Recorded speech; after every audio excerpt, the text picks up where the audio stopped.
Vice Chairman Nyman, would you mind reading us off?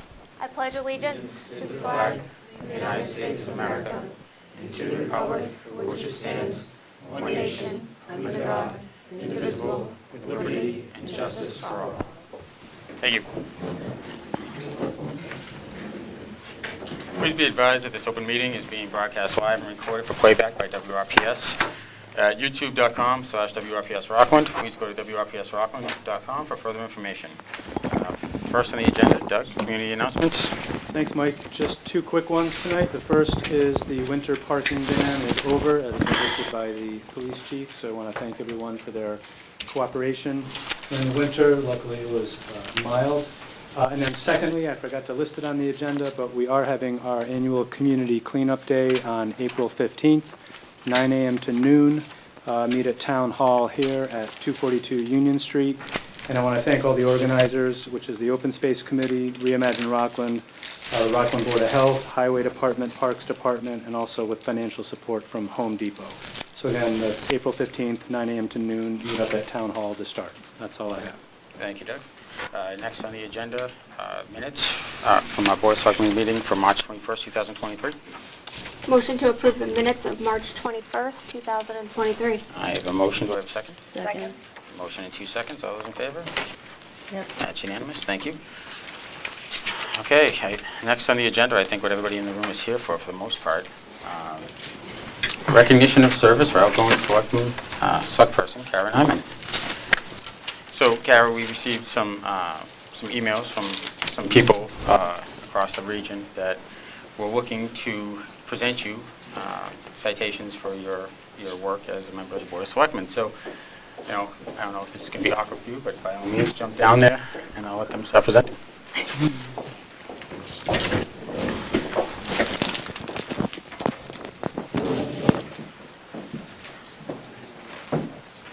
So, anybody is welcome to start Yes. first. Thank you, Mr. Thank you, Jared. Chairman. Yes, I'm Jared Valenzola, Plymouth County Commissioner, and it's a pleasure to be here this evening to recognize Vice Chairman Nyman on the conclusion of her service. I'm joined with some friends from Plymouth County. When they heard that this was going to be your final meeting, they wanted to join us. So, of course, we have Chairman of the Chairman of the Marshfield Select Board, Steve Darcy, Abington Selectman Alex Haggerty, Brockton City Councilor Jack Lally, Chairman of the West Bridgewater Board of Selectmen Anthony Kinahan, and I think you know the Chairman of the Hanover Select Board, the Honorable Ron Nyman, former state representative. We all wanted to come by and wish you well. Of course, for folks who aren't aware, Kara has served Plymouth County admirably on the Plymouth County Advisory Board, where she has built and fostered a lot of relationships with these folks. But on top of that, she's also been a staunch advocate for the town of Rockland, making sure this town received the ARPA money it needed, the CARES money before that. And it's been a pleasure working with you on behalf of Commissioner Wright, Commissioner Hanley, Treasurer O'Brien, Register Buckley. We're really grateful. For me, it's sort of interesting. I was thinking about what I wanted to say on my way in here. And you and I, Kara, have actually weirdly intersected a handful of times in our public service career, both working together in the town of Rockland, now at Plymouth County. But I was actually thinking back to the first time we did, which you may recall was in the Massachusetts State Senate. And I don't know if you remember the first thing you said to me when you saw me walk into the Senate chamber. You looked at me and said, "What the hell are you doing here?" Funny enough, when you pulled papers run against me for selectman, I said to a few friends, "What the hell is she doing here?" But it's all been great. In all honesty, what I've always felt blessed about serving this town and this county has been the friendships and the relationships that have been built, and those have been built on the common bond of public service, doing the right thing, which is, I know, a lesson you learned from your great dad, and of course your mom, who continues her service in the town of Hanover, and your entire family. And for me personally, one of the friendships, perhaps one of the most unlikely of ones to have developed in my life, that I have treasured and relished very much so is our friendship, Kara. You're a trusted advisor. You will tell me what you're thinking. Sometimes I don't like it, especially the time I had COVID. But you're always there. You've always been there for me. I hope I've given you half of what you've given me over these several years of friendship. So thank you so much, and congratulations. So I do have something from the county here to read to you, if you would like. This is an official citation from the County of Plymouth presented to Kara Nyman in recognition of your outstanding public service and exceptional leadership to the town of Rockland and the County of Plymouth. And that is signed Commissioner Gregory M. Hanley, Commissioner Sandra M. Wright, and signed by myself, Chairman Jared Valenzola. Congratulations. Thank you.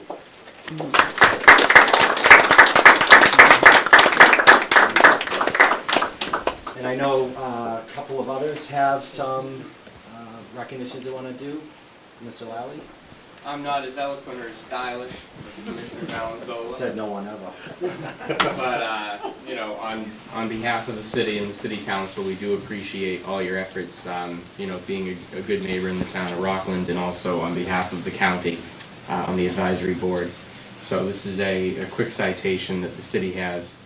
The official citation: be it known that the Brockton City Council hereby extends its congratulations to Karen Nyman in recognition of her service on the Rockland Select Board and to Plymouth County, and be it further known the City Council extends best wishes for continued success, that this citation be duly signed by the President of the Council and attested to, and a copy thereof transmitted by the City Clerk. It is signed by myself and dated today's date. Thank you. Thank you very much.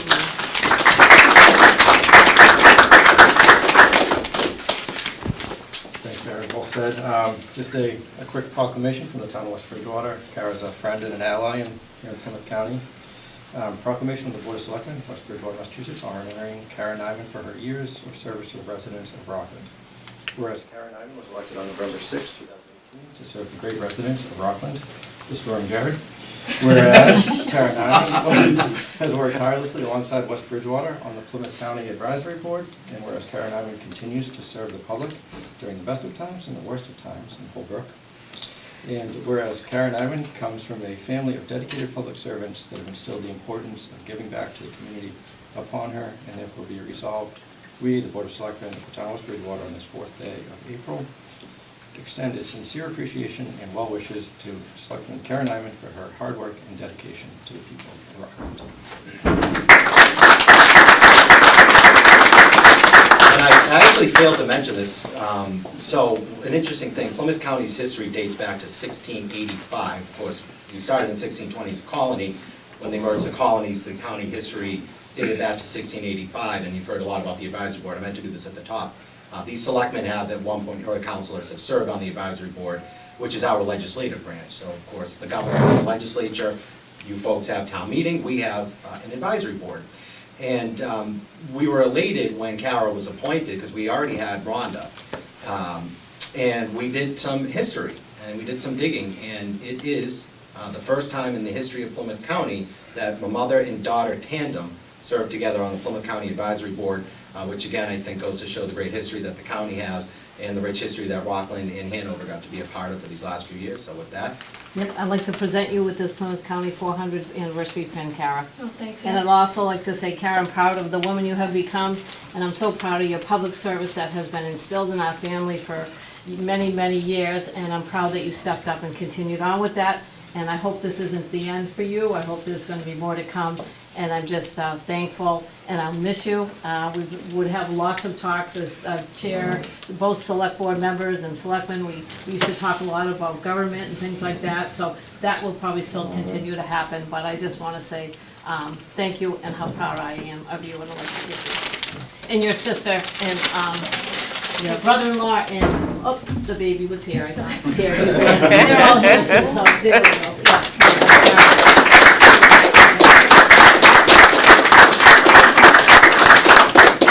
I think now that every other community on the South Shore has had something to say. about 20 more. Yeah, I know, but obviously you can invite them all. So I figured it's our time to recognize Kara. And Kara, 5 years ago we were in a really tough spot, and you and I didn't really know each other. And on a whim, it was suggested that I give you a call, seeing as you had just moved to the town. And I did, and you stepped up without hesitation to take on to join a lawsuit, to become part of a lawsuit where you were being sued. So not many people would do that, especially with somebody that they didn't really know. So for that, I'll be eternally grateful. But as a town, in recognition of your 4.5 years on the Rockland Board of Selectmen, our community extends to you its heartfelt thanks and appreciation for your tremendous dedication and leadership on behalf of the town of Rockland, Massachusetts, this April 4th, 2023. And I always include a quote in these. I just thought this was appropriate. Every day you make progress. Every step may be fruitful, yet there will be stretched out before you an ever-lengthening, ever-ascending, ever-improving path. You know you'll never get to the end of the journey, but this, so far from discouraging, only adds to the joy and glory of the climb. Winston Churchill. Kara, thank you so much for everything. All right, the floor is yours. Thank you.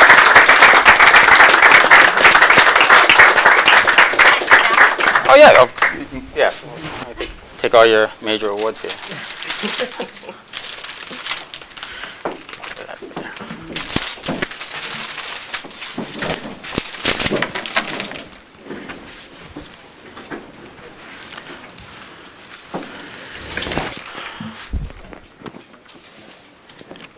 They're all leaving.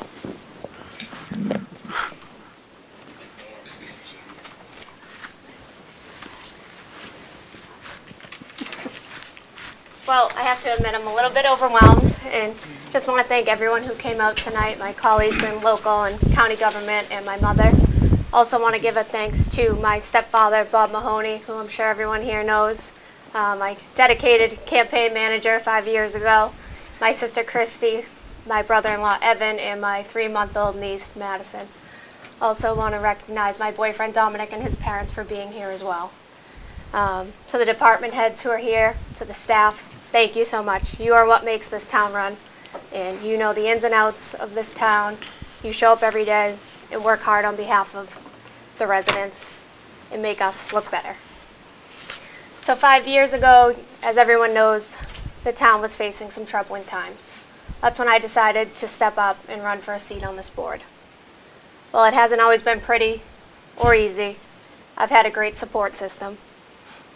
To my past and present colleagues, thank you.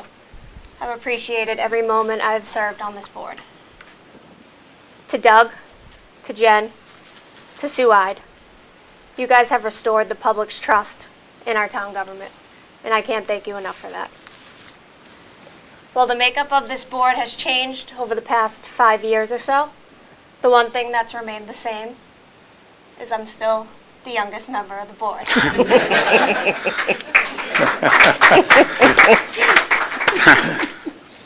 For those of you who don't know, when I was first elected, I was the only female on the board. Now we have 4 females and 1 male. Sorry, Mike. No. I'm totally okay with it. Well, I will be short and sweet tonight, like always. I want to thank WRPS for always getting my good side on the camera and for your dedicated work. I know there's a lot of great things ahead for the town of Rockland, and I really look forward to watching them unfold. So thank you, everyone, for being here. It means the world to me.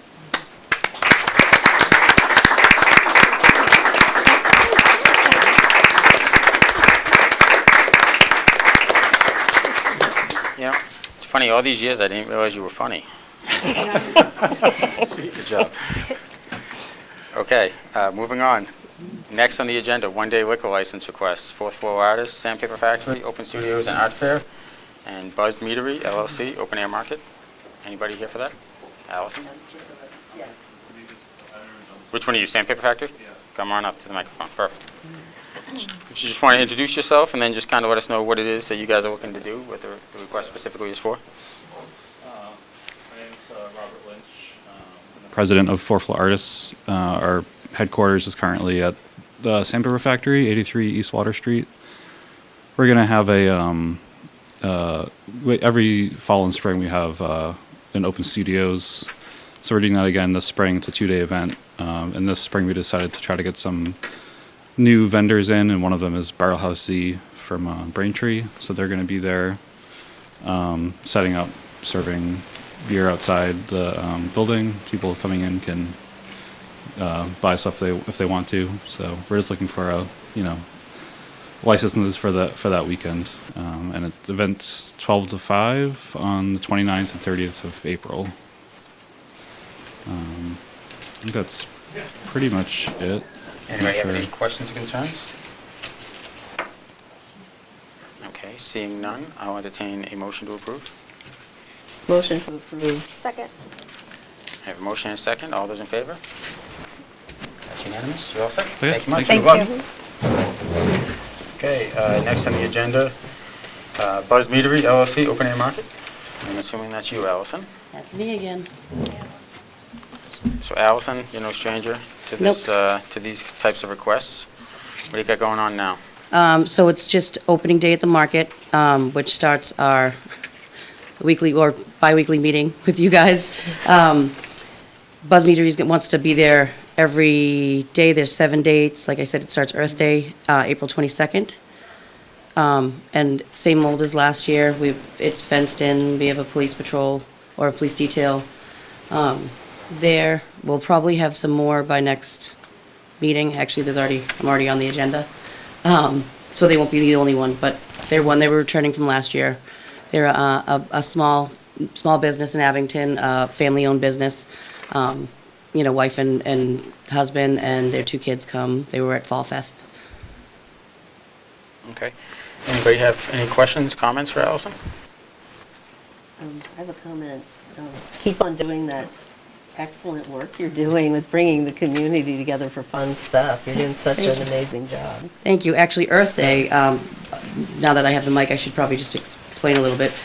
So we have the Rockland Garden Club, which is a, no fees, just a club that we're all getting together to garden and try to raise money to plant uptown and the planters that are uptown, and possibly other places in Rockland. But we've just started, so we'll be selling seedlings that we've planted there. And then South Shore Children's Museum will be there with it's a animal expo with reptiles. I'm not quite exactly sure. A story walk as well as kindness rocks, and they're going to be making recycled art. So all that is free for the kids. Plus there's, obviously food trucks. Sweetie Shaved Ice is going to be there, so it'll be a nice fun event for the family. Awesome. Okay. Anybody have any other questions, concerns, comments? Just also thank you from the Poetry Slam to your upcoming markets to everything that you're doing. You guys on the Easter egg hunt, Yeah. the adult Easter Yeah, I egg was gonna hunt. You are the light, such a bright light in our community, and I want to say thank you. And with a very small team, Yes. you guys produce big, wonderful joy for this town, so I want to say thank you. Well, thank you for saying that, and I thank the town for supporting us and showing up. It's pretty awesome that we can't advertise things because we're sold out 3 times, so, yeah. Okay. Anybody else? Any questions, comments, concerns? Nope. All right, seeing none, I'll entertain a motion to approve. Motion to approve? Second. I have a motion and a second. All those in favor? It's unanimous. Thank Thanks, you. Allison. Thank you. Thank you, Cara. Congratulations. Thank you. Okay, next on the agenda, Capital Planning Committee presentation of capital plan. Rich Harris, come on down. How are you, Rich? Doing well. Hope you're all doing well as well. Congratulations, Kara. Thank you, Rich. It's been a pleasure working with you when I was a liaison to the capital planning committee.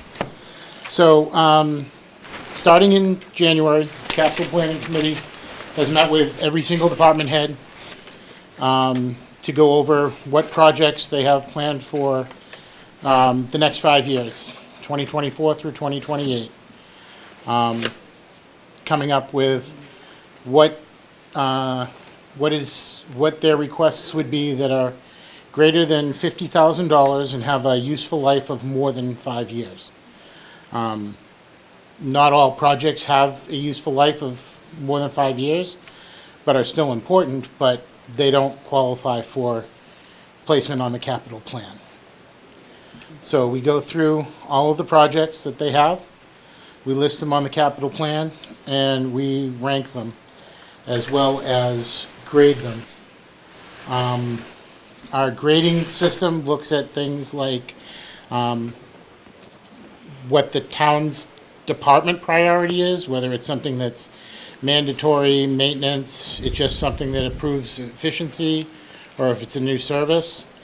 We look at, an additional priority ranking as far as, very high, medium, or low, as well as the expected useful life. Something that has a useful life of 20 years would have a higher score necessarily of something that has a useful life of 5 years or 9 years.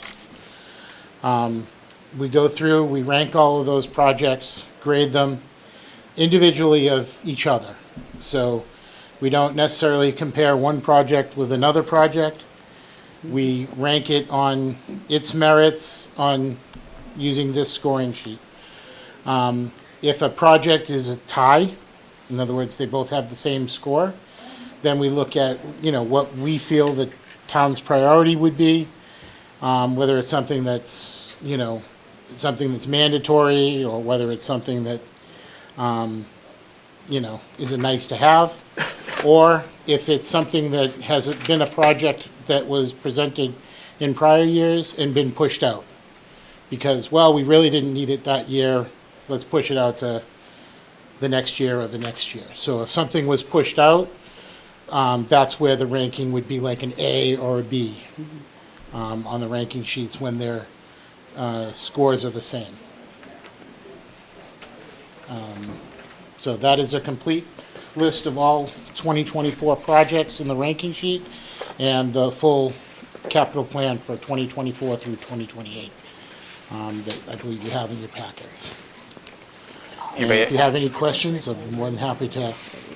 Anybody have any questions for Rich in regards to the capital plan? Mike, can I just make one comment? You, absolutely. I have to be looking around the flower zone. Oh, yeah, because I'm not geez. seeing them too short. I just want to thank Rich and the whole capital planning committee. They do a fantastic job. I've said this every year, and I'm going to keep saying it every year that they're doing this. They do an excellent job. It's very professionally done, and this particular document is not something that just gets approved and presented and sits on a shelf. It's specifically required and requested by all the bond rating agencies, Standard & Poor's, Moody's, all the rest. When we go out to issue debt, this is one of the most important things they look at to see what the town's long-term plan is. And repeatedly, these independent professional agencies like Standard & Poor's, they're very impressed with the capital plan. So I just want to thank these guys. They do a really good job. Yeah, so, obviously, Rich, you and I have talked quite a bit over the years about, the capital plan and trying to ensure that processes and systems are in place as far as department requests, so that there's a standardized procedure that anything over 50,000 doesn't get on the warrant until it goes to the capital planning committee. Yeah, you're still finding that practice is occurring on a regular basis? Yep, in working with Doug, we have a request sheet that all department heads need to fill out, and anything that's over 50,000 comes to capital planning. There were a couple of projects that came to capital planning because they were over 50,000, but it was deemed that they did not have a useful life of greater than 5 years, so they were left off of the plan, but they're still viable things that need to be looked at. And So I think one of the things that I think is at times confusing to some people is I think that people assume that if they hear something in public or if they read something on social media that it's a need and that it's something that's in the process and that everybody should be aware of it. Whereas really, we don't, as a board, we don't react or plan on anything if it's not on the capital plan. Because, as far as I think we're all concerned is if a board or a committee hasn't come to you guys to put it on the plan, then it's not at a position where it's ready to be a project and it's not at that point of need. So we've always supported you guys in the work that you guys do, and I think it's just important that we continue to communicate that with the residents, that it's one of those things that, even though somebody on social media says that this needs to get done, if the board or the committee hasn't brought it to you guys and gone through the capital plan and it hasn't been ranked, then it's never going to come before the Board of Selectmen, and at that point it's just... it'll also never go before the voters. Absolutely, So, absolutely. We go through every single project. After the department heads bring in their projects for, this current year, we look at the full capital plan because it's a 5-year living document. Sure. And we go out, okay, well, what do you expect you're going to need in year 3, year 4, year 5? 5 years ago, you got a dump truck. Okay, the estimated lifetime was 10 years. In 5 years, are you going to need to replace that dump truck? Or, where are we on the maintenance schedules and things like that to know, what we're going to need. And, I look at it as, we're the board or the committee that the department heads can come and bring their projects and their wish lists and things that they think that, need to be done. And, we put it on the plan and adjust for it and look at what the costs are and rank it accordingly. And, we don't necessarily look at the cost of a project or how much it is. None of that is on our ranking sheet. The cost of a project is not on the ranking sheet that we have. One of the questions does ask if there's grant money available, or if the project would affect the tax base in any way. But it doesn't, the actual cost of the project is not on our ranking sheet. So it's kind of like, we're the committee that people can bring all of their projects to, and, having to be able to figure out how to pay for it is between the finance committee and you guys, so. So, I guess for me, like one last question. It's a 5-year plan. How often do you see it where in the 11th hour an item is being pushed on the plan? Is that fairly common, or are they? It usually happens once a year. Yeah, once a year, there's usually an item that at the last second, that's just for unforeseen reasons, they just happen to notice it's not on the plan? It's unforeseen reasons. It's something had fallen through and didn't think you were going to need it, and then it was, the project's on again, off again, off again, on again. Emergency basis. It's I mean, it happened this year. We thought we were done on March 12th, March 15th, and we finalized the plan on the 31st, so. Okay, anybody else have any questions or comments for Rich? Just want to thank you and your committee for all you do. I'll miss your weekly emails. If I could do one public service announcement. By all means, Rich, of course. We do have one opening on the committee, so if any residents out there are interested in knowing, what's going on in the town, what projects are being looked at, what projects are coming down the road, we have an open seat. We're nice, we don't bite. Feel free to join us. And I believe they can go to the town administrator's office to Yes. get an application. Okay. Thank you, Rich. I wanted to Yep, say- there you go. I just wanted to say, looking at all of these 5-year projections, there's like water is 4.5 million, highway is close to that, libraries 215,000, sewer is 65,104,353.32, and I just wanted to thank you for spelling it out that these things are done in phases. So that's They actually not a came to huge us with hit at once. I think it's almost like a 10-year plan to Yeah. replace the The whole plan. the whole yeah. plant. Mhm. And, we put the first 5 years of phases and projects on the plan, and next year we'll put the next year on, and Did this include the I&I piping out to yep, everything? I&I is in there, and Okay. All right. So, okay, that's it. Great job, as Okay. usual. Okay. thank you. So, Thanks, Rich. Thank Appreciate you. your time. Okay, next on the agenda, proposed town government mission statement. Doug? Thanks, Mike. I'm going to ask our HR Director, Stacy Callahan, to come up, and while she does, if I can just give a quick introduction. Thanks, Rich.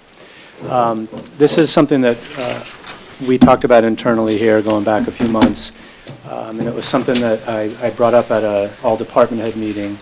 I asked department heads what they felt about having a mission statement that was kind of succinct and concise and really kind of encapsulates what we think our mission in the general government is for our community without having any idea what it would necessarily be. And there was, enthusiasm at coming up with something like that. And because I think it's helpful in any organization, because everybody gets busy in their respective areas, and oftentimes we get bogged down in details or we get put in stressful situations, and I think it's helpful to have something formal in writing that we can all reflect on and kind of guide us back to exactly why we're here and what we're supposed to be doing. And so I was very thankful that all the department heads agreed this was something important, and then in particular, a number of them volunteered to be on the committee that really drove this forward, and it was led by Stacy Callahan, and the others are in the room. We have Fire Chief Duffy, Tax Collector Judy Hardigan, and IT Director Gino Gingras.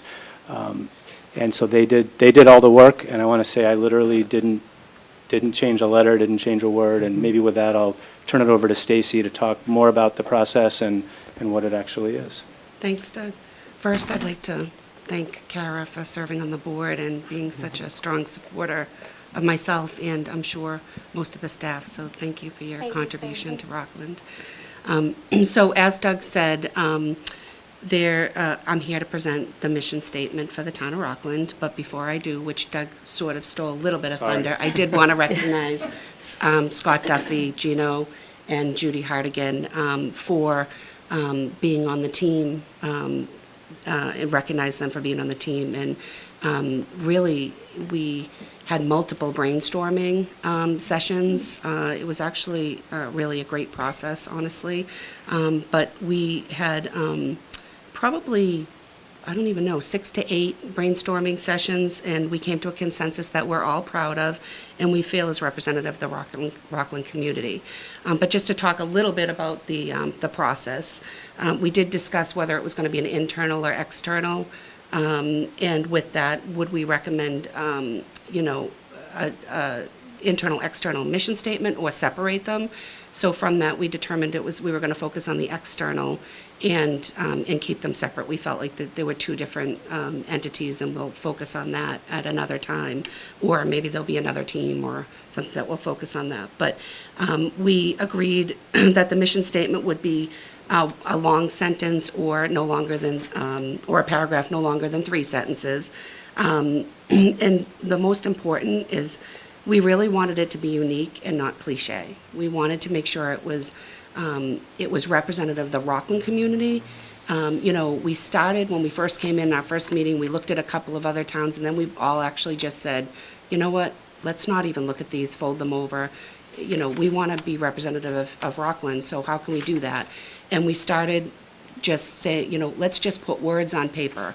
What reminds us of Rockland, and what would we like to see in this mission statement? And we really came up with probably almost 50, 60 words between the 4 of us. Some of the words, just to give you an idea, was fostering, integrity, safe, sustainable environment, innovative, broaden our sense of community, sustainability, respect, excellence in service. So that's just to name a few, but we probably had about 50 or 60 words to start the process. And we kind of broke away, and we all went back and started to write some mission statements that we could then congregate, come back, and collaborate.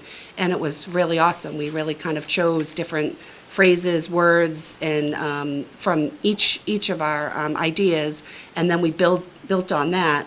Walked away with a draft, wanted to think about it a little bit more, came back, changed a few things, and then we met at a department head meeting and presented it to Doug, upper management, and all of the department heads to get their feedback. So once we received whatever feedback we had, we made our changes, and we have now come to a mission statement that we feel best represents Rockland. So the Town of Rockland mission statement is, the Town of Rockland is dedicated to providing exceptional services with integrity, respect, and professionalism for all its citizens, businesses, and visitors.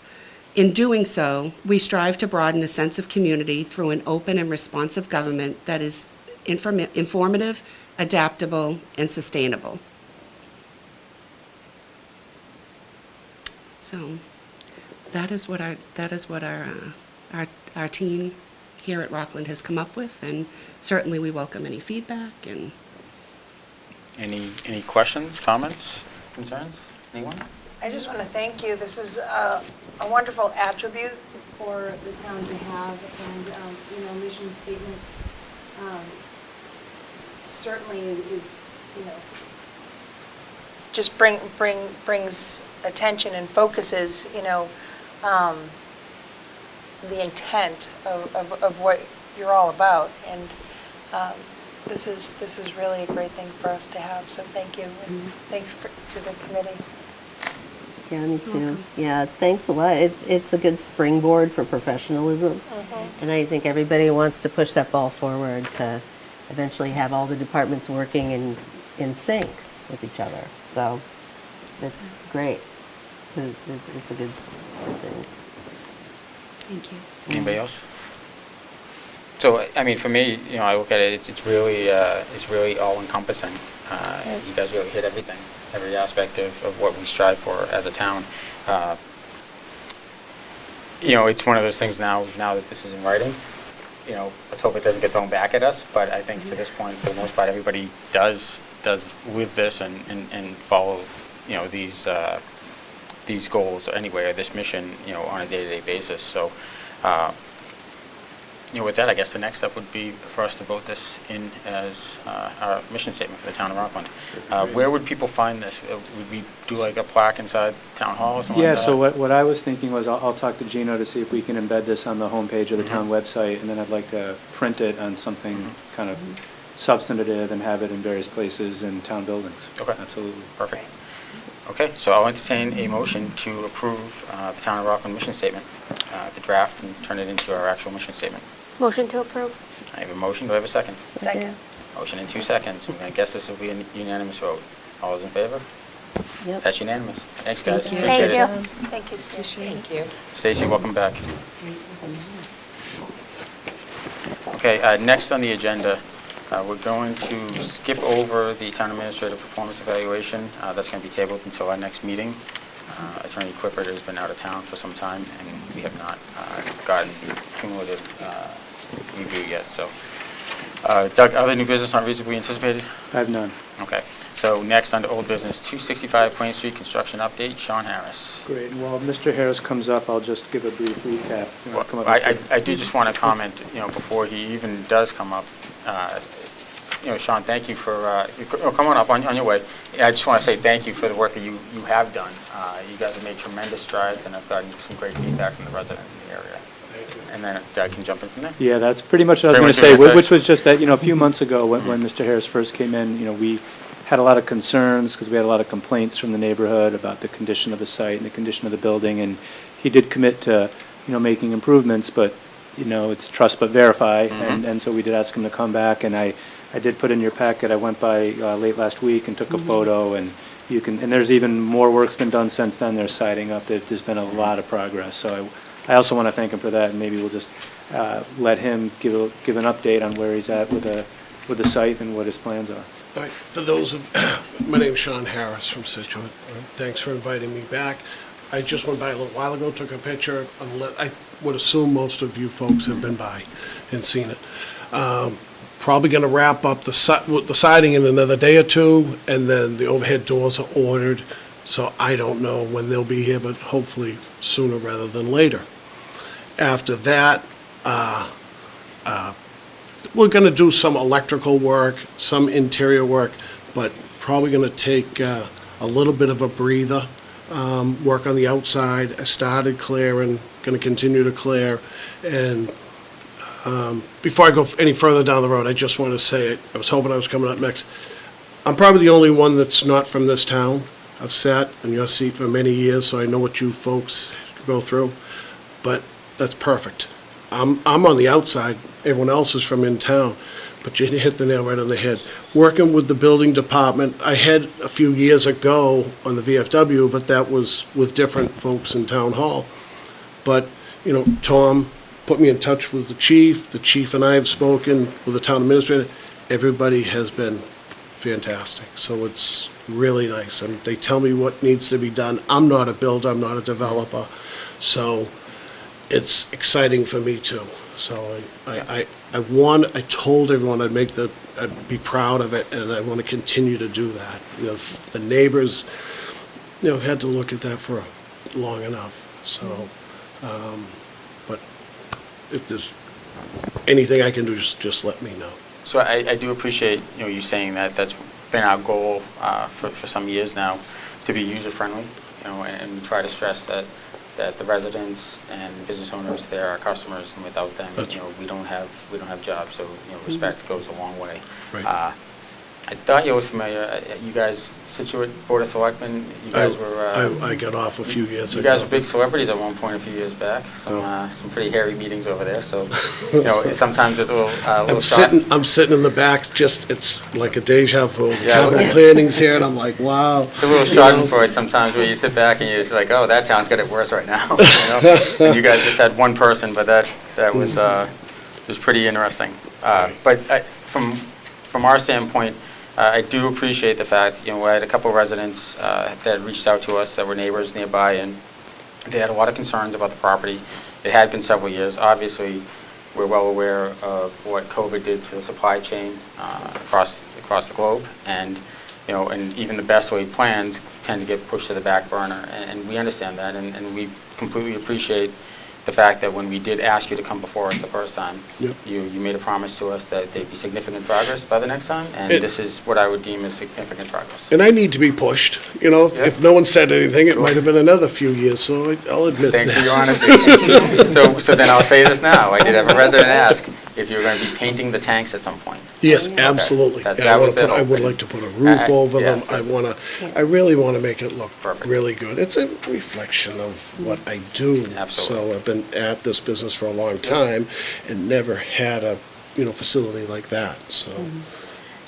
So I wanted to make a comment on the tanks. The Cultural Council of Massachusetts gives grants for artists to paint murals on stuff Fine. like that, so, you know, that's something we can kind of talk about, maybe consider the applications going in September, and they let us know by the following January. Absolutely. So- Yeah, So we have a few No problem. artists in town. that's fine by me. Yeah. Perfect. Awesome. But Okay, thank anybody you. else? Anybody else, any comments, questions, concerns? Sean, appreciate it. Thank you very Okay, much. all right, thank you for the Thank you. opportunity. Nice to meet you guys. We'll be checking Take in. care. All right. Thanks. Okay, next on the agenda, FY24 budget. Doug? Thanks, Mike. So in your packet, you have the final town meeting warrant, which includes the complete budget that town meeting will be voted on, all the line items as well as all the capital articles. I thought that the last remaining kind of substantive change in the budget, as well as a capital article that we haven't spoken about yet, is in the HR department. So I asked Stacy to stay for that. And if you want to go on up, Stacy, there's two things I think she should talk about. In any order is fine for me, Stacy. One is in the operating budget. As we talked about before, we've included a significant increase to training and professional development. So I think that's something important, and Stacy can talk a bit about what some of our ideas are on that. And I know the board knows about this generally, but it also would be helpful for the public to hear it. And then also there's one capital article that she's requested for a classification plan for the town, and I'll let her explain that as well. So maybe those two things would be best. So the training budget, as Doug just mentioned, is new in the HR budget this year. And we've discussed it over the last couple of years, but it's been great that Doug has seen the importance, and we've talked about it since Doug's been here. And it's a great addition to be able to move the HR department forward and create and offer some training for the department heads, employees, and boards and committees. One thing I do want to mention is inclusive of this line item is also the HR training dues and meetings budget as well. So there will be a portion of that that's actually just dedicated to my department. I'm actually hoping to get SHRM certified this year as well, which I have requested from Doug. But some of the ideas that we have for this budget is new management training, with, you know, how to handle if you're a coworker and you're going to a department head, how do you handle being a friend and a coworker into now a supervisory position, performance evaluations, personal improvement plans, and then going on from that, de-escalation training, which I've taken a couple of times, and it's an excellent course that I'd love to bring to the management team.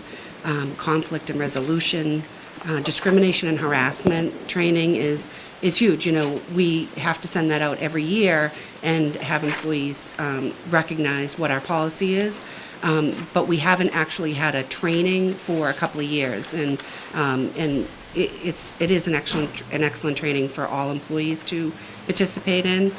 And then some additional, which can really be management and employees, but customer service, effective communication skills, recognizing and avoiding burnout, technical ideas like business writing, Excel. There's so many ideas that we can use for training.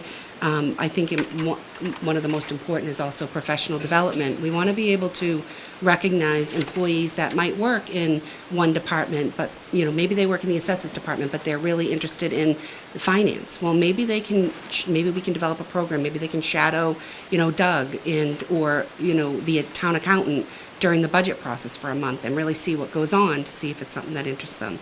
Maybe there's classes that can take them to get to that next leap, to be able to apply for a position that might be above grade for them.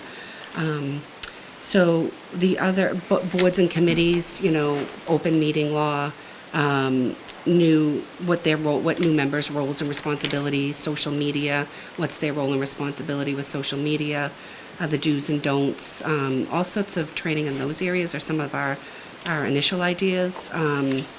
Also, wellness programs. So, in the past, we used to have quite a few wellness programs, but as the last few years, it hasn't really been a priority, but it really should be, because we've really worked hard to keep our health insurance rates down over the years. We've done an excellent job of that, but with that really should be the wellness recognition.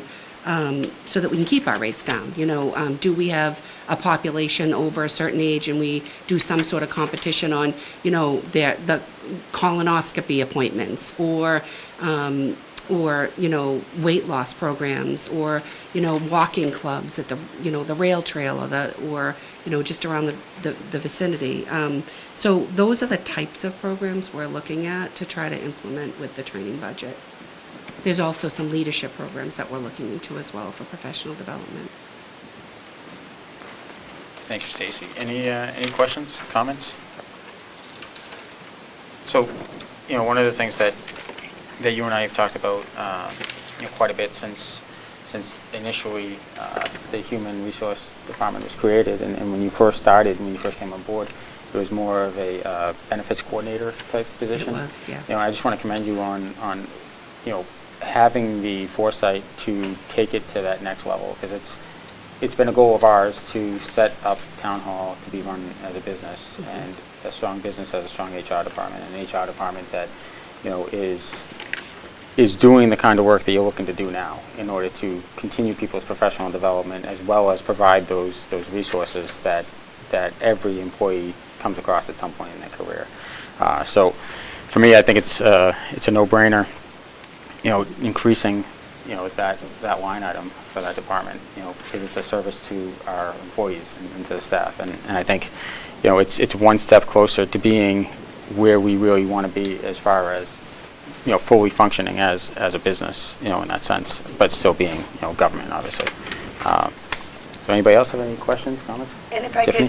could chime in, Franklin Covey would always say, in their programs, you take time to sharpen the saw, and I'd like to thank you for all the time that you've put into this, because in taking care of the whole person, in terms of these trainings and the resources that you're creating, you're taking care of your community. And so the more that you speak, the more that I kept looking back at the mission statement, and I said, it's enhancing the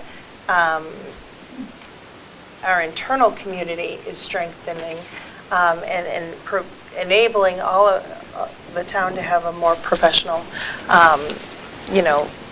system all the way around. So these are phenomenal, and I love that this is the beginning, because I can only imagine where it's going to go.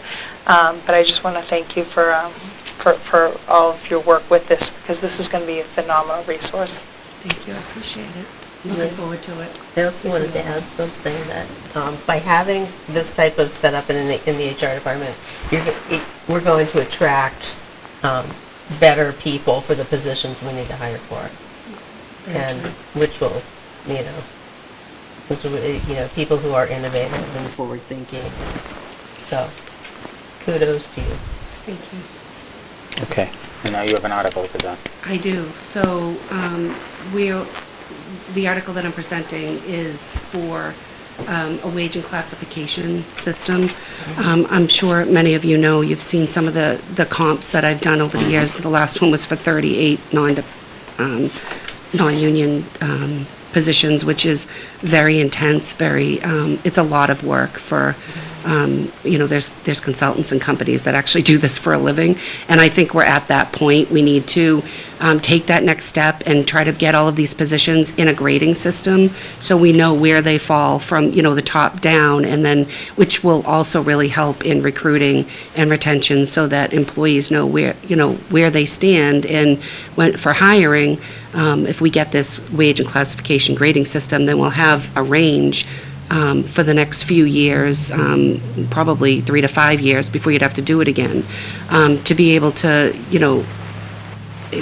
have that range already set in place instead of constantly doing salary comps every time a job position opens up, or every time, somebody falls out of market. It would just be very helpful for the town to have an all-inclusive wage and classification system for the non-union employees that we will be able to use and grow with over the next several years. So the money that I'm asking for is to be able to go out to request bids, depending upon how much it will be for to have a classification system done.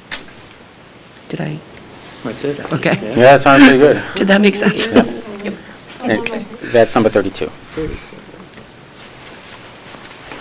And that is also the next step to move our department forward too. I think it's just. Anybody have any Next questions, logical comments, step. concerns? I think it's a good idea. Thanks, Stacy. Thank you. Perfect. Are we good? All right, thanks, Stace. All right, Thank you. Thanks. Have a good Thanks. night. I think that's all you'll see of You me. done? You're not coming up for anything else? You good? Doug, anything else on FY24 budget? Not unless the board has any questions. Okay. Town meeting, any questions on budget or town meeting? Well, on the town meeting warrant, Town I did meeting, ask okay. the water superintendent, Yep. Crystal Cameron, to come in. There's one article that we talked about at a prior meeting, and that's Article 61, which is coincidentally on page 61 of the warrant. And Crystal can explain it, but this is a bylaw update dealing with violations and penalties for water restrictions. So I know that that's of interest to the board and the community, and I thought Crystal could explain it best. Crystal, Hey, welcome how are back. you? Thank you. Thanks for having me. So the idea behind the violations addition, or to actually bring it back, because it was there once at one point before my employment. Not really sure in the history of this bylaw when it was taken out, like the year or what happened, but it was voted out a long time ago, and we'd like to get it back. And the language is pretty much identical to what we have in Abington. So what we run into in my department is, and what the board runs into, is the issue that we can find people in Abington or residents in Abington that are not abiding by our wishes as far as restrictions go with water use. And that would really only pertain to, drought issues when we're really having a problem with water supply. So the board is conflicted because we can find in one town, but we can't find in the other. And they don't feel it's fair that if we were to find Abington residents and then just let things continue in Rockland. It just seems to be the more responsible thing to do to help enforce the restrictions when we're in a time of drought and very worried about supply. So really all we're asking for is the violations and penalties adjustment for that bylaw. The rest of the bylaw is pretty much already there. So I don't know if you need any explanation on what. Well, to I add. think my only question would be, your predecessor actually used to say, during times of drought that, well, maybe not during times of drought, but, during water bans, which is pretty much always going to be, for the most part, a thing, that they were less concerned, and that people shouldn't be really concerned about if they were just watering their garden or watering their vegetables. They were more concerned about people with irrigation systems that were running the water constantly. Even when it's raining out there, still getting their lawn watered. Should residents be afraid to water their vegetable garden I would say no. and be fear of a fine, or should they be afraid to water their flowers in, fear of being fined? I've heard stories about, we have the handheld hoses. If we're in a time where we're saying absolutely no outside watering is allowed, we have an issue. Sure. If we're at the, odd and even time and we have the time of day that we would like you to, abide by that, we would like the handheld hoses being used, and that's when you can do the vegetable watering and whatnot. We understand that people need to do that. I mean, it's a necessary thing. The irrigation is the problem. Yep. We have trending where our SCADA computer system shows our tank levels, our pump and flow levels, and when those irrigation systems, they all seem to come on at the same time. I mean, irrigation guys must have that. It's the reasonable time when they want it to kick on, the most effective time. There are some people that don't really understand when the best time to water is, which would be, really early in the morning, super, super early, like, when everybody's usually sleeping, because you don't want to deal with the evaporation and things like that. It's just usually pointless to water during, when it's super hot out, or at night. But, even with that being said, we really don't want to see the outside watering when it comes to irrigation. It's such a waste, especially with this supply issue right now that we have. So, it is more focused on the irrigation systems, for sure.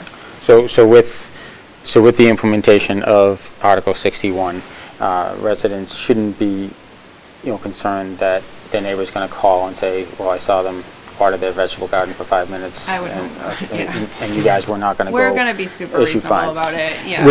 Which I know you guys always have been, but sometimes it's just important to ask the question and get it on the record. Yeah. And obviously there's different scenarios and each case might be, different, but, I think a lot of people get very nervous and it also might save you guys from a lot of extra phone calls of people, ratting out their neighbor. We get those all the time. I'm sure. And a lot of them are from Rockland, but we get the letters, we get the nasty letters. Yeah. I mean, I've been called some really lovely names. You and me both, letters. But and what people don't realize is that really isn't anything we can do at this moment right now then besides say, can you please not do that? Yeah. Or, please abide by the regulations that we have right now, or the restrictions that we have, just to protect, our supply right now. I would rather use it for drinking and showering and flushing your toilet and things like that rather than a lawn. I know everybody likes that. I mean, Sure. But it's not always what's important at this point right now. So that's really the whole gist of it. There is a violation section in there that is just focuses on restrictions and supply emergencies. So that would be, you get a written warning, things like that, if we see it being like obnoxious and things like that. But then there's also a violations page where part of this where it refers to the bylaw where if you are somehow somehow you figure out how to put on a water service without our approval. That's a huge no-no, even with DEP regulations. So that would be a fine with this regulation as well, or this bylaw as well. And then there was another one, another part of it that was along the same lines as that, using water without our approval, starting up water without our approval, things like that, tampering of meters. We've seen that in the past too, people tamper their meters and having a fine is definitely something that needs to be done with that. No questions about it. So that's just basically the gist of that bylaw. Okay. Any other questions, comments, concerns for Crystal? Yeah. Okay. Sorry. Go ahead. Gloria? Yep. Yeah, I was, just so the residents know, what is like a worst case scenario when our supplies get low? Like, why is that a thing? You couldn't possibly not have water at all. It happened actually recently with one of our, within the last, I would say, 5 years, we had a really major break over at the Hannigan Water Treatment Plant, and we almost lost supply for a little while. People were losing pressure, having things like that, even be a thought is terrifying, I think, not having water to put out fires. I'm sure Chief, you know, it's a worry for everybody. So those are the things that that I can't really fix. I can fix our guys can fix a water main break. Our girls can, you know, address treatment issues and help fix breaks and things like that, but we can't go find water. You know, that's where we need the residents to be responsible and help us, you know, conserve. So that's what we're trying to do. Yep. It's not putting down like this unreasonable, you know, request. I think it's just asking everybody to be responsible. Thanks. Sure. Tiffany? And can you please speak to the supply like right now and how this overall season's been? Right now, I am very uncomfortable with where we're at. In my almost 20 years of service with Rockland, I have never been in this position coming out of a winter with these levels right now. I don't want to scare anybody, but it definitely is nothing. I've never seen this before, this low. Some of my colleagues have. There's a commissioner in this room right now that has probably seen it lower at this point in time. But I personally never have coming out of a winter. Winter is where we get our water, the recharge from the snow, and we did not get any snow. We were hoping for snow. If we get more rain during the spring, I think we could be a little bit more comfortable. We're seeing things slowly come up, but we are nowhere near where we should be. And if we have a hot summer and a mild spring, you know, we're going to be worried. I mean, hopefully we'll be okay. We're just going to have to keep thinking positively, but I don't like what we're looking at right now. Thank you. Okay. Way to end on a positive note there, Tiffany. Well, Doug actually asked me to speak on the water main break that we just had. Oh, there we go. Recently. Another dark cloud, I know yeah. that a lot of people were affected by it. It was a huge water main break. Those are things that we really can't foresee. There's nothing we can really do to stop them. Sometimes the pipes are old or something happens, you know, and the guys responded really fast. They were able to isolate the break and repair it quite fast. So everything is fixed, and I believe they were just finishing up paving today with Mass DOT was there and made sure everything was good. So they did a really great job. So I was really happy with how fast they were able to isolate that break. So that was great. Doug, did you want me to touch on anything else that maybe PFAS? I don't know. It's up to you if you'd like. I mean, there's a lot of articles in the warrant, but I don't think it's really necessary to go through them. They're just very technical, you know, updates and improvements on parts of their infrastructure. Yeah. But the rest is your call. PFAS we actually passed this quarter, so we will not be mailing out, which was great. And like, there's no really rhyme or reason as to when we pass or when we fail. It's there. It's just kind of whatever we get for the sample at the time. We're usually right in the same range, so if we just get a little bit lower, we usually pass. A little bit higher, we'll fail. But this quarter we passed, and we're happy about that. So, you know, we'll. No, is it typically Hannigan Reservoir that doesn't pass? Yeah. So I met with the Open Space Committee a couple weeks back, a couple members. Mike Bromberg had brought up a I forget the name of the place, but it was like an electrical plant or something like that back in the late 60s, early 70s. They used to exist right near the Hannigan Reservoir that I guess used to... ESL. What is it? Electric signal lab. That's it, exactly. Back in the 80s, Yeah. 70s. Yeah, so he said at one point that there was some kind of a filter that existed that filtered out whatever, you know, carcinogens or whatever went through that might potentially get into the reservoir. And he was asking me to reach out to you, and I just happened to see that you were on my agenda. So if it was something that you guys had looked at, or if that might be something that might be increasing the PFAS levels in that area. I do not know about. This is the first I've But heard if about Deb that. knows, then I think Deb's going to run with this one. I've never heard that before, to be honest. Yeah. You know, ESL came in, you know, they were, you know where they were. Yeah. Right there at the end of King Street. You know, we had a lot of stuff around there, not just ESL. With Boston Whaler, yeah, Boston Whaler was a mess, absolutely. You know, Yeah. wasn't probably the greatest spot to put a Yeah. reservoir at the time, but it was the only spot we had when we did it. So I didn't hear about the ESL thing. I mean, mean, I know they were there, but I didn't hear about any kind of filter or anything. Yeah, I guess they had done a lot of testing, and when they went back to look for the testing results, they're not really kept. The records aren't really in existence anymore. But some of their thoughts, and they can speak to it more. So maybe Doug can forward you Mike Bromberg's email and contact information. You can reach out to him. He's got a lot of information on it, and he was thinking, obviously you guys are getting the filters to filter out PFAS, and he thought if he showed you the exact spot where there's groundwater that flows towards the reservoir, then I don't know. I don't know the technology that exactly would exist, but it might be something that might be increasing the levels on, especially during heavy rain seasons, We've had DEP out, and they've tested certain, tributaries to certain rivers that flow from certain areas that I'm really not supposed to talk about all that much, but we are in a lawsuit right now, so we're trying to find a responsible party. Not necessarily locally, but just overall, maybe a manufacturer of this stuff, the Forever Chemicals. But, if the state's moving on it, they do have an idea of possibly where it's coming from, if you ask me. And if, from where I see them taking samples, I have an idea of where they think it's coming from too.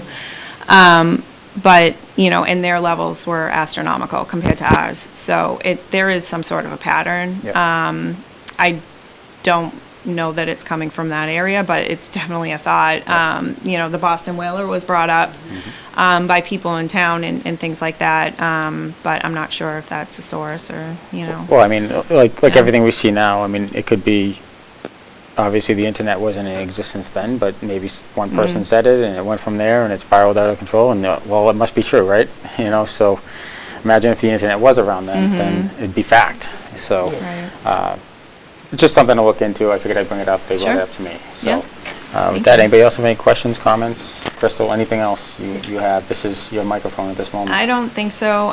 Just, getting back to that bylaw change, I know that there's some history behind it. I do know a little bit about the history, but in this case, we can't go back and change what happened. We need to go forward and be more responsible, and that's what we're just trying to do. It's not, it's not anything, to be, mean or anything like that. We're just trying to be responsible and being able to protect Rockland and Abington and everybody, all our joint customers. And I know there's a little bit of, there might be some pushback on that, but, it's with best intentions.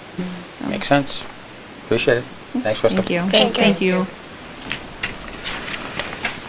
Okay, next on the agenda. Doug, anything else for the town meeting warrant? Yeah. Of course. If that's all right. Sure. I wanted to highlight Article 15, which is the land acquisition at 48 Cary Street, just so the public's aware. This is something that the Parks Commissioners and the Board of Selectmen and my administration, we would like to pursue. As of right now, today, the deal is off. The landowner has changed his mind and he's not signed the purchase and sale agreement. We've included it on the warrant. I've spoken to the Realtor again to remind him it's on the warrant. He has up until May 1st to sign the PNS if he's interested.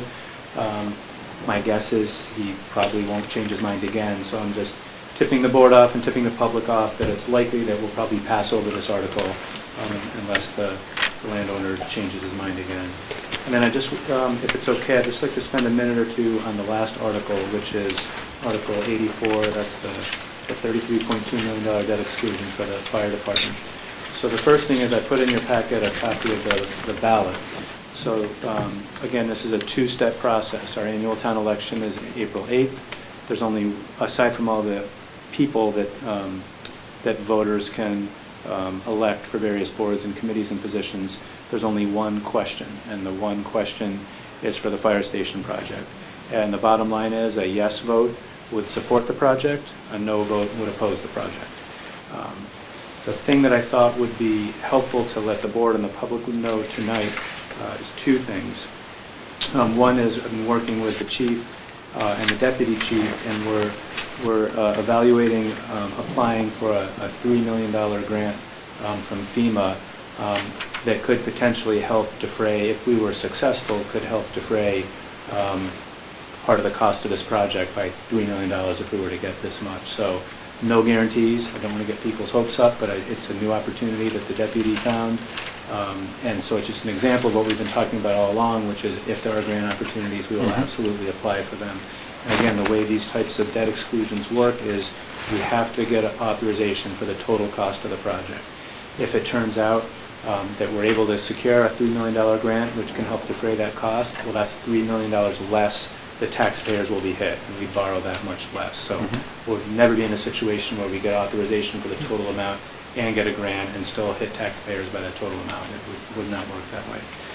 So more to come. We'll obviously keep the board apprised if we're successfully able to apply, and obviously if we get awarded. I know the Jen and the deputy have worked on a number of letters of support, which I think you've already started signing before you got here. And then the next thing, if I can, I promise I'll only take a minute, I just wanted to show one thing on the town website for the public related to this project. Just gonna go over here for a minute.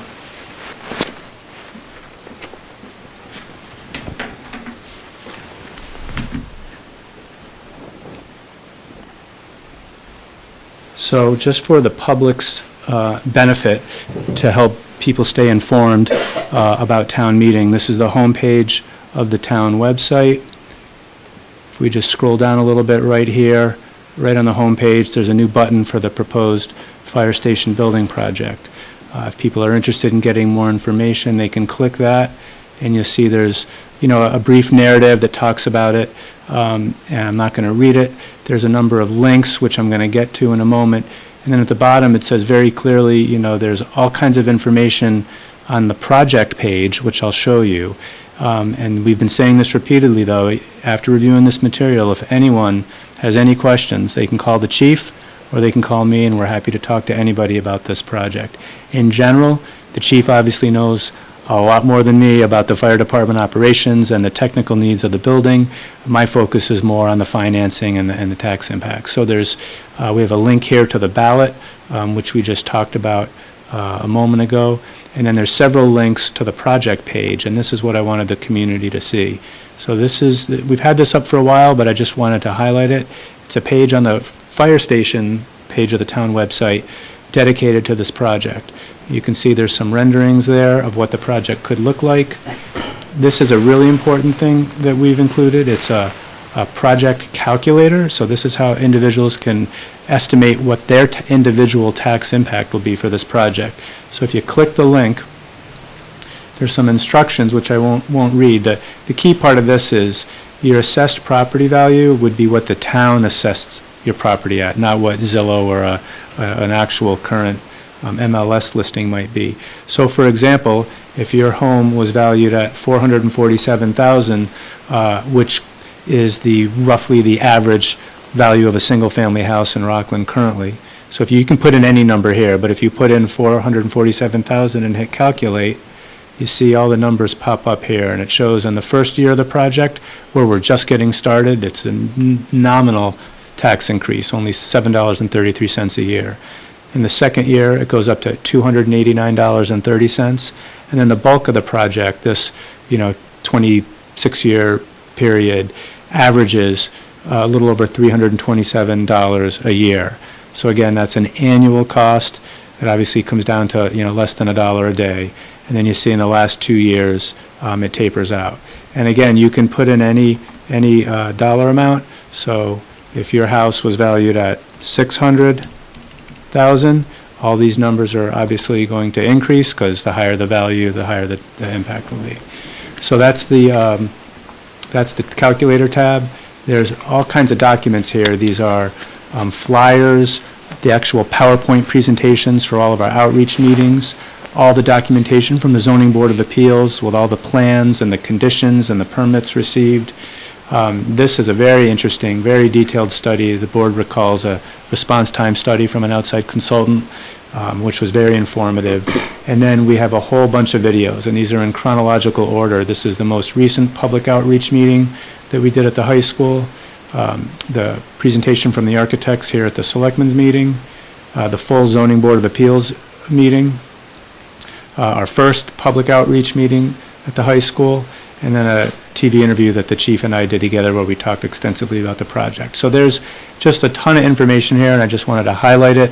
Again, you can get it from the homepage of the website, and I'd encourage residents to read it so they're educated and can make the best decision when they go to the ballot and they go to town meeting. And maybe the last point I'll make is it's on the ballot and town meeting. It needs both to pass. Sometimes there's confusion that if a ballot question fails at town meeting, if the ballot question fails at the election, then there's no town meeting vote. That's not the case. It's that both are set. It's on the ballot, it will be on the warrant. So we want everybody to, to vote one way or the other at both items. I can get into other scenarios later, but I don't want people to think if it happens to fail at the ballot, they should not bother to go to town meeting. They should still go to town meeting, still make their own decision and vote on that article one way or the other. So that's all I had on that, unless you had any other questions. Thank you. Can you speak a little bit about if we sell the current station, if we build a new station, sell the current one to a developer, how that would defray the costs? Yeah, that's a great question, and I should have brought that up. That's good, Lori.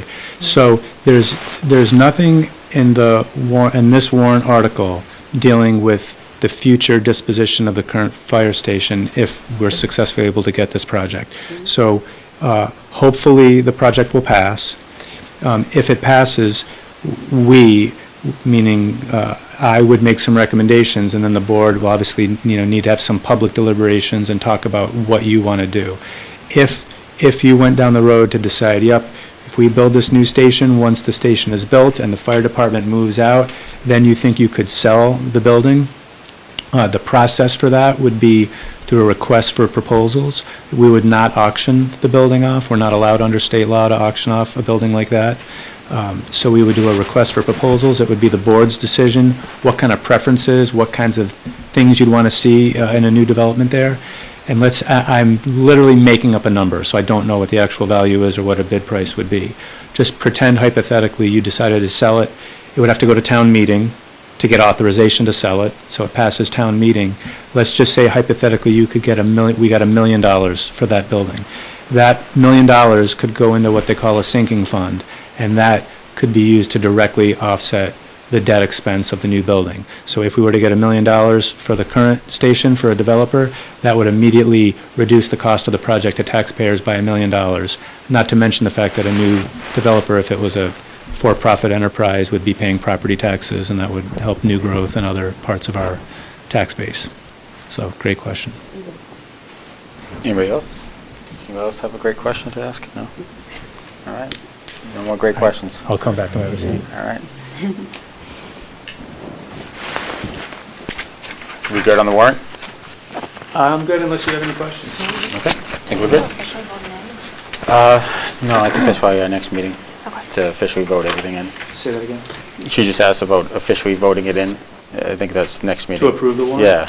I mean, we've already done it, approved the warrant, yeah, that so it's vote's just a already matter been of taken. After any the meeting changes or tonight, whatever. You'll sign it, Yep. and it'll be posted Yep. tomorrow. All right, perfect. Okay, next on the agenda is Rockland Boards, Committees, and Commissions Handbook, January 2017, and Code of Conduct vote. So we've talked about this for a few meetings now. We made whatever changes to add into the existing Boards, Committees, and Commissions Handbook from 2017 that Donna assembled when she was in the clerk's office. Anybody have any questions, concerns? Everything look pretty good? Yeah, I think it does. Okay. So I'll entertain a motion to approve. So moved. I have a motion. Do I have a second? Second. I have a motion and a second to adopt the Code of Conduct. All in favor? That's unanimous. Thank you, everyone. Thanks, Mike. And I will, assuming the charter amendment passes at town meeting and makes its way through the legislature and the governor, and the Board of Selectmen becomes a select board, I'll obviously update the document accordingly. Yep. Okay. Other old business not reasonably anticipated? Doug? I have none. None? Okay. Town Administrator's report and correspondence. Doug? Thanks, Mike. Just a couple of things. The first is this Friday is a half day here in Town Hall due to Good Friday. So just want to alert the board and the public about that. Next, I just wanted to highlight, and this is difficult to talk about, but I do think it's important, given the recent school shooting that happened in another state. I attended one of the regularly scheduled school safety meetings that Dr. Karan conducts with school leadership as well as representatives from the police and fire departments. And I just want to stress again, I know I've talked about this before, but, you know, I'm so impressed with the level of planning and interdepartmental cooperation that we have between our school department and our police and fire departments. It's really outstanding. We are in very good hands. And I just especially want to thank the school department leadership because they're being very proactive in this.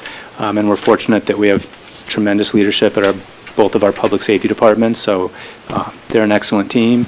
I won't really get into any more details other than that there's regular planning going on, regular drills and training, and I want to just recognize their efforts in that regard. Next, I just wanted to highlight again for the public that the transition has begun for the town to take over the Mount Pleasant Cemetery, that there will be an article in the town meeting warrant to codify that, but we had to take action in the interim. Generally, the cemetery opens up April 1st. So we've begun the transition of the administration of that over with the Hanover Department of Public Works. So if anyone in town has already purchased a plot and if they have questions or if they would need to have a burial, they obviously will go through their funeral director and they'll coordinate through the Hanover DPW. And then we're still working out all the details, but obviously everything will be taken care of appropriately with outside vendors doing landscaping and digging the graves. Next, I wanted to highlight, I sent an email about this, but the good news in that the state legislature has extended the remote and hybrid meetings for another 2 years. So that's been extended until March 31st, 2025. And luckily, they did remove some of the language that was in earlier drafts that would have included all kinds of very expensive, cumbersome requirements.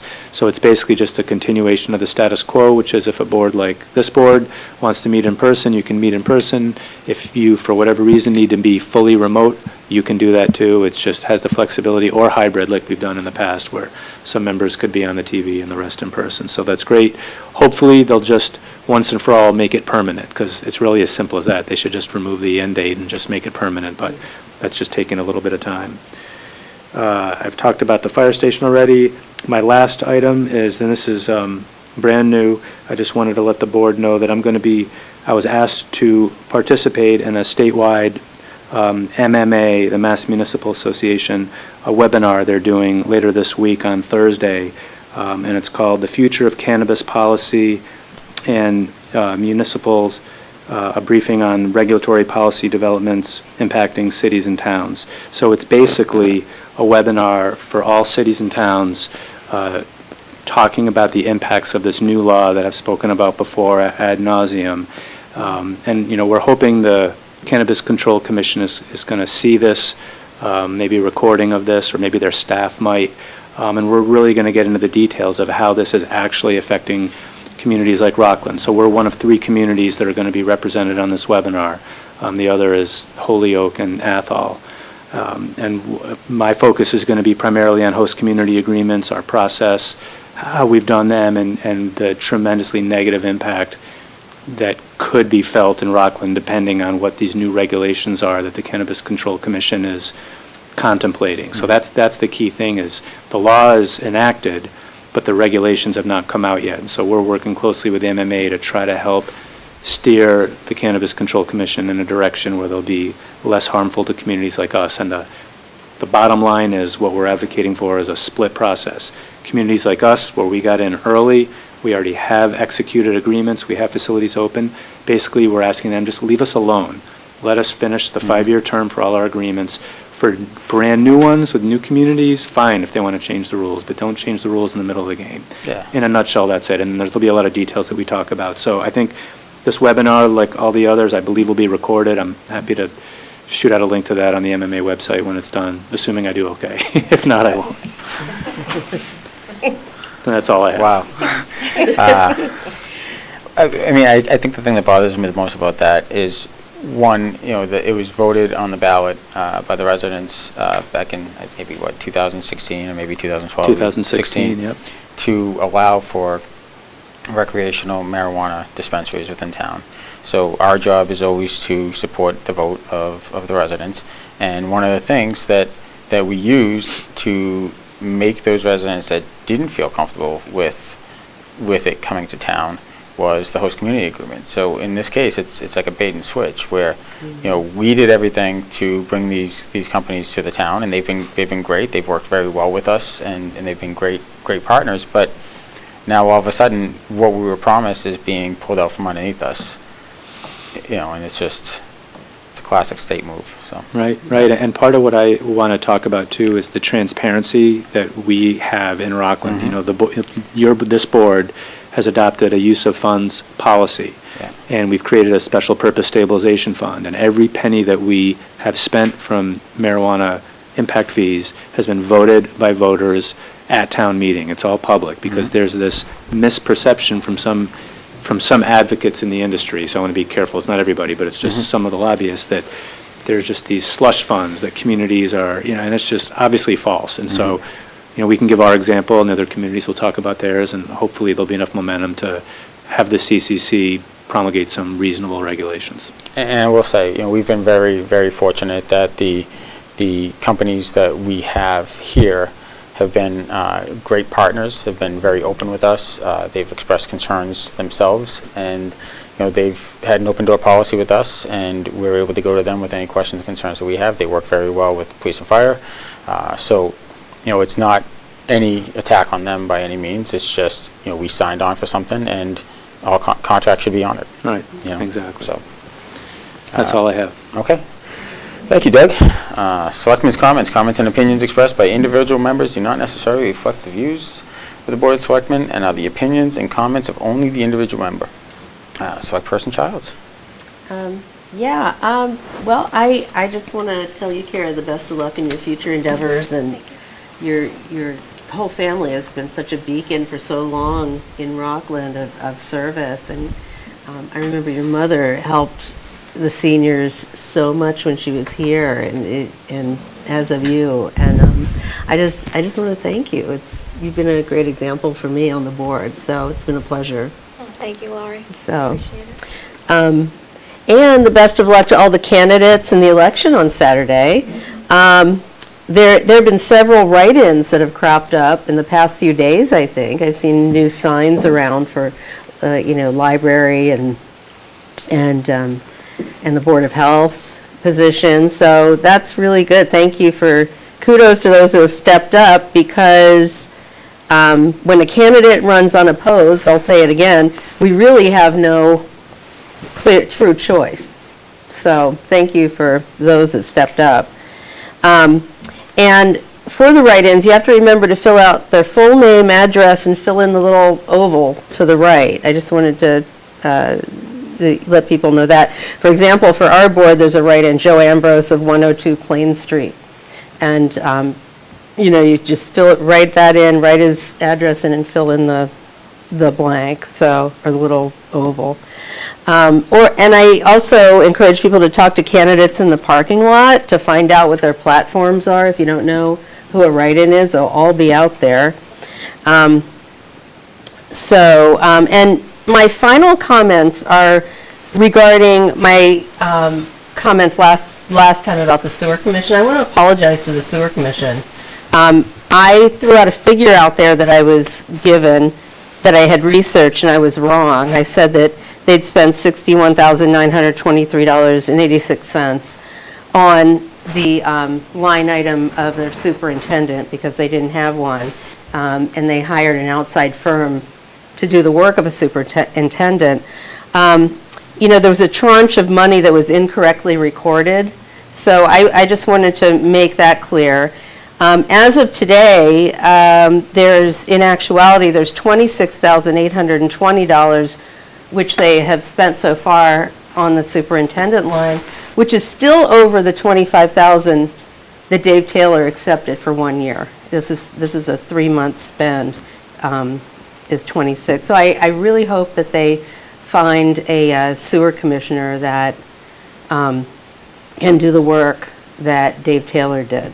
So, and also in their public meeting, they voted to send a letter asking Doug and Mike to remove me as sewer liaison for our board. I just wanted to say, first of all, I volunteered for that. I also volunteered to be sewer liaison for the finance committee when I was on that. and I wasn't appointed. Believe me, I'd love to have 2 to 4 hours back to myself, not to have to listen to the sewer meetings every week. So, but it's important that I do this, I feel, and I'll tell you why. You know, it's a new commission, and I understand they make mistakes, but for example, one of the things they did was they gave a $130,000 development fee back to Primrose, one of the businesses in town, when Primrose was fine with paying that. And Article 65 on our current warrant,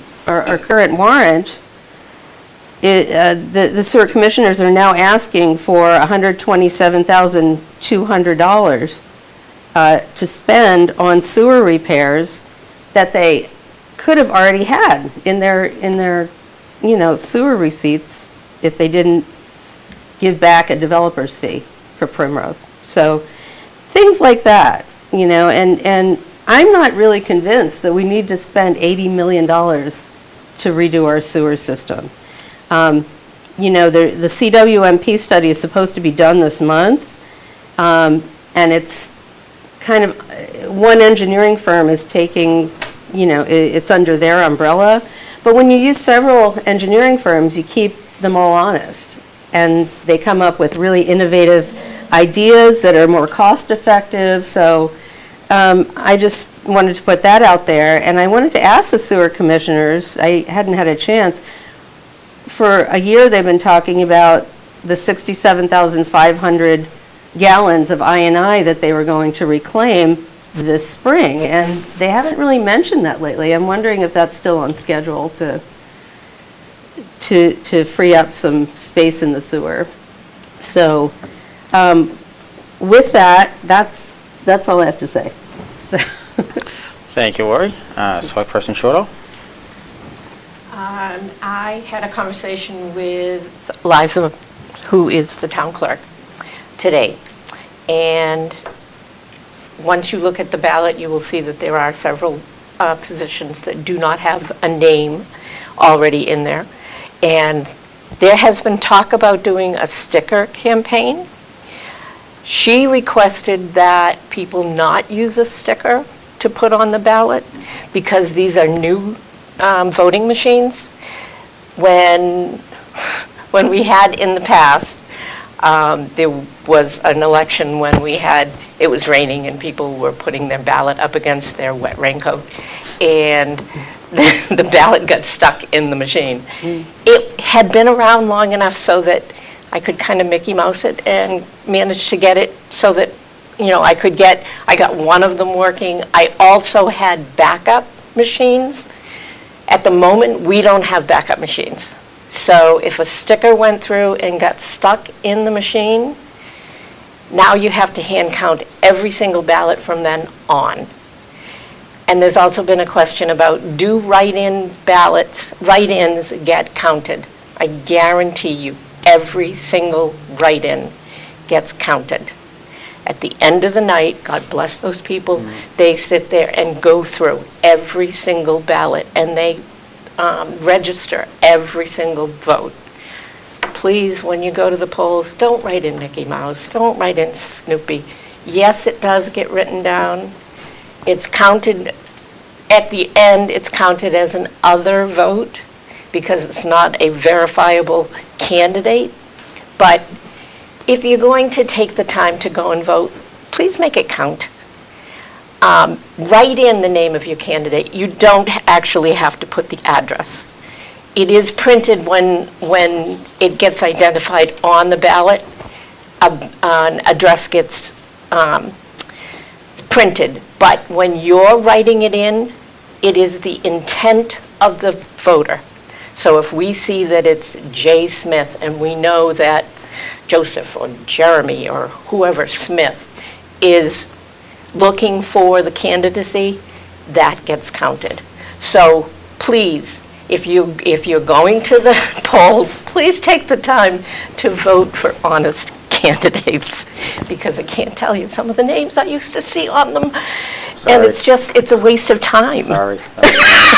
I knew it was you. So Donna, how happy are you that you're not in the clerk's office for this one I'm- with all I'm these empty? Very happy. Unbelievable, right? I've never seen this ballot that Nope, empty. in all the years, and Unreal. I started out in the town clerk's Yeah, I office. know. So I mean, in Everything. 2000, from then on, never seen this many. I laughed and I looked at it and I was like, oh my God. I'm like, why is that this poor thing? I know. She's not around this second, and I'm like, Donna's got to be doing cartwheels right now. Yep. Looking at that. She called me today in a little bit of a panic. So she'll be fine. Everything will be But fine. no, I told her that. I know And she tell her to will be. relax and take care of herself. But I am asking that Yep. on her behalf, if you want to write in your candidate, absolutely write, do a first and a last name, just so that it's identifiable. You don't have to worry about the address. Please don't put it on a sticker. Until these machines are a little better known, it can cause all kinds of problems if it gets stuck. I've been there, done that, no fun. So that's my first thing. My second thing is, darling, I'm gonna miss you. I was Look at there when me, you am I- took out your, well, Like, am I gone already? bye. I'm on the ballot. Jesus. No, you're not. Not anymore. I have a black marker. Yeah. No, I was there when you took out your nomination papers. I was there to swear you in. And I'm very proud of the job that you have done. I will miss you. Thank you, Donna. Thank you. That's it. I'll shut up now. Thank you, Donna. For shutting up? No, for all your comments, for representing Liza's voice tonight, too. That's great. Select Person Needham. Well, Kara, tonight, particularly the beginning of tonight's meeting, it's just so demonstrative of the impact that you've had on this town, and very inspirational to see that you carry on your family's legacy. So I appreciated my warm welcome when I first came on board. But I just want to thank you for your coming on board at a very difficult time, and for your strength and perseverance and your commitment to the town. So thank you.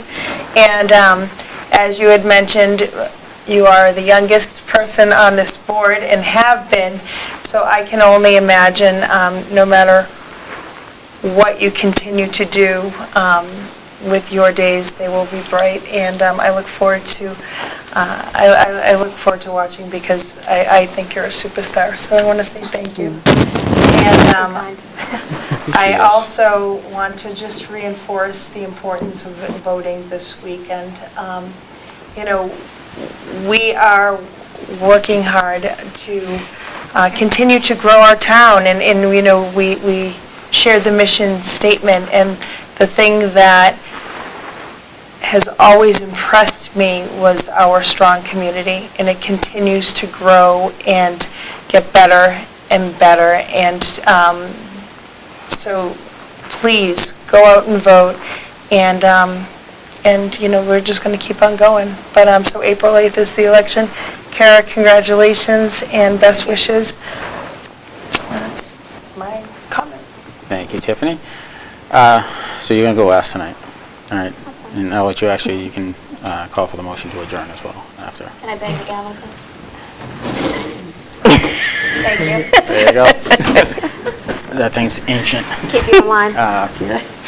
So I'll bring it back before I close it out, and I'll go back on a positive note. But you know, I just wanted to address some things. I mean, you know, everybody's celebrating Kara tonight, but this might be my last meeting as well. I'm just saying. She got flowers, I didn't, but you know, there's a lot of misconceptions, I think, that go on around town as to what it is that we actually do up here. You know, a lot of people think that we're sitting back in a room trying to figure out, you know, ways to, you know, ruin their lives, or ways to, you know, raise their taxes, or you know, what I've found though in the 6 years that I've been on this board is that the people that have the biggest issues are the people that hear the words no, and they're the people that are looking to always cause trouble, and they're always pushing a specific narrative. And you know, I've said it right from the very beginning that you're not always going to like the answer that I give, but it'll be an honest answer. And if somebody comes to me and it's a topic that I'm not allowed to talk about, then I can't talk about it because, regardless of the fact that we're just individuals, we're elected representatives, and when we speak, we're speaking for the entirety of the community as a whole when we speak together, when we have a vote. And when we're in litigation, we can't speak about what's going on because it jeopardizes litigation. One of the things that I've always held to be very important to me is protecting the reputation of this town and representing it, in a manner of integrity, professionalism, and respect. But I've also always said that, in protecting our reputation, it's protecting the town from litigation. And it's the people that continue to push members of this board almost at a level of harassment that really put us in danger. And, if I'm not here, after Saturday, just the ones that do remain, I just impart with you that continue to, stay steadfast in your dedication and holding true to the fact that you represent the entirety of the community and not just the singular, vocal minority that asks you to do specific things that could put the town in a hole in jeopardy. I think that's really the most important thing that we do, is protecting the town.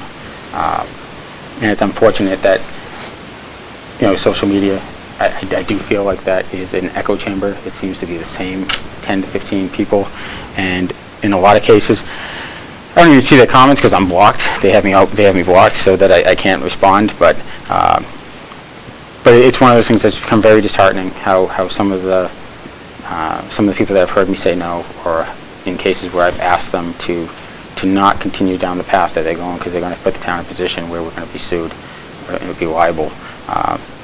And they've made it personal. I have really no personal vendettas against anybody, no grudges. I feel as though the entirety of my tenure, I've represented the residents as a whole and the best interests of the town. But tonight's not about me. Tonight's about Kara, who, like I said earlier, she didn't have to answer the phone, and she didn't have to answer the call to step up and run for the Board of Selectmen. I don't think I would have run if somebody said, "Hey, you want to join a lawsuit?" I said it earlier. How messed up was that of me to even ask you that? And you're like, without hesitation, you're like, you know what? My mother grew up in that town. My father's got the senior center named after him, and you said flat out, if I'm going to make an impact, I owe it to the people of Rockland because they've always been good to my family, and I'll step in and I'll help you guys out as much as I can.